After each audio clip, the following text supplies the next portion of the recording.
দেখো বন্ধুরা, আজকে পৌষ সংক্রান্তি উপলক্ষে আমরা যাচ্ছি পিকনিক করতে। প্রথমত বলি, এই পিকনিকটা ছোটোখাটো একটা পিকনিকের উপর হয়ে যাচ্ছে। আমার দুজন বন্ধু আর একজন দাদা, আর যাওয়া হচ্ছে বাইকে করে। আর প্রথমত বলি, এই রয়্যাল এনফিল্ডের সমস্ত কিছু যা সরঞ্জাম আছে ভালো করে বেঁধে তাকে নিয়ে যেতে হবে এখন সমুদ্রের পাশে। এখন তারই প্রিপারেশান চলছে। আর দেখো, আমি স্নান করে চলে এসেছি, আর আমি আমার সানগ্লাসটা পরে একটু স্টাইল দেখিয়ে দিলাম। আর আমি আসার ভিডিওটা করতে পারিনি, তার কারণ ব্যাগ ঘেরি ধরে বসতে হয়েছিল। তো জাস্ট দেখো, এই মুহূর্তে আমরা ঢুকলাম, আর দেখো চারিদিকের ভিউটা জাস্ট অসাধারণ। এসে আমরা মাদুর পাঠিয়ে নিয়েছি, মাদুর থেকে পাঠিয়ে নিয়ে এখানে গ্যাস সিলিন্ডার রয়েছে, আর ওভেন রয়েছে, সমস্ত কিছু রয়েছে। সেগুলো আস্তে আস্তে করে বাইক থেকে খুলে এসে নামিয়ে নিয়েছি। আর চারিদিকে জাস্ট ভিউটা দেখো, জাস্ট অসাধারণ একটা নিরিবিলি জায়গা। তোমরা চাইলে এই জায়গায় আসতে পারো। দীঘা থেকে প্রায় 35 কিলোমিটার মতো দূরে হবে। আর এত সুন্দর জায়গায় আমরা তিনজন বসে পিকনিক করছি। সকালে এসে জলখাবারে মুড়ি মাখিয়ে নিয়েছি, আর দাদা এখন রান্না করবে।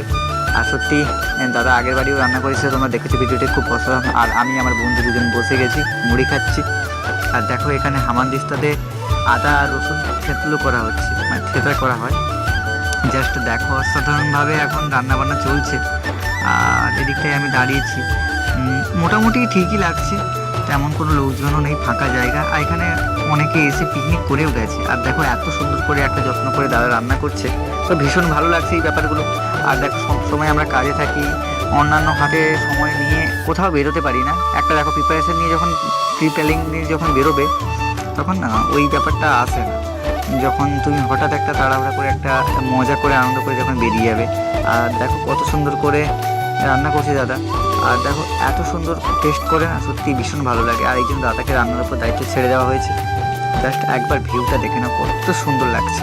আর তোমরা চাইলে একবার এসে ঘুরে এখানে একবার পিকনিক করে যাও, গেলে তোমাদের মনটা একবারে আনন্দিত হয়ে যাবে। আর দেখো, এখন চিকেন কষা চলছে, দেশি চিকেন চলে এসছে আমাদের। আর এখন কড়াইতে দেশি চিকেন কষা চলছে। আর দেশি চিকেনের টেস্ট ভাই সত্যি অসাধারণ, কেন জানি না।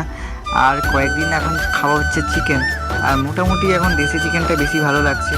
আর হয়তো একটু দাম বেশি হয় গ্রামের দিকটায়। আর মোটামুটি চলে যাচ্ছে এখন। আর মোটামুটি মাংস রান্না প্রায় কষা কমপ্লিট হয়ে এসছে। এরপর জল দিয়ে তো হবে, তারপরে একবারে খাওয়া দাওয়া করে নিতে হবে তাড়াতাড়ি, কারণ অনেকটা লেট হয়ে গেছে। এখন প্রায় বেলা 3:30 বাজতে যায়। আর দেখো, আমরা এখন খেতে বসে গেছি। খাওয়া দাওয়া কমপ্লিট করে ফাইনালি এখন সমস্ত কিছু গুছিয়ে নিয়ে এখন যাচ্ছি বাড়ির দিকে। আর আজকের ভিডিওটা তোমাদের জন্য কেমন লাগলো অবশ্যই জানিও। আর দেখা হচ্ছে নেক্সট কোনো ভিডিওতে। আর এইরকম ব্লগ হয়তো আমি দিনই কোনো দিন, মানে ঠিকভাবে হয়তো না এডিট না কিছু, যাই হোক না কেন, অল্প সময়ের মধ্যে খুব কাজে ব্যস্ত থাকি, মোটামুটি দিয়ে দিয়েছি। সবটা মানিয়ে নিতে হবে তোমাদেরকে। দেখা হচ্ছে নেক্সট কোনো ভিডিওতে। আজকে ভিডিও এই পর্যন্ত, টাটা।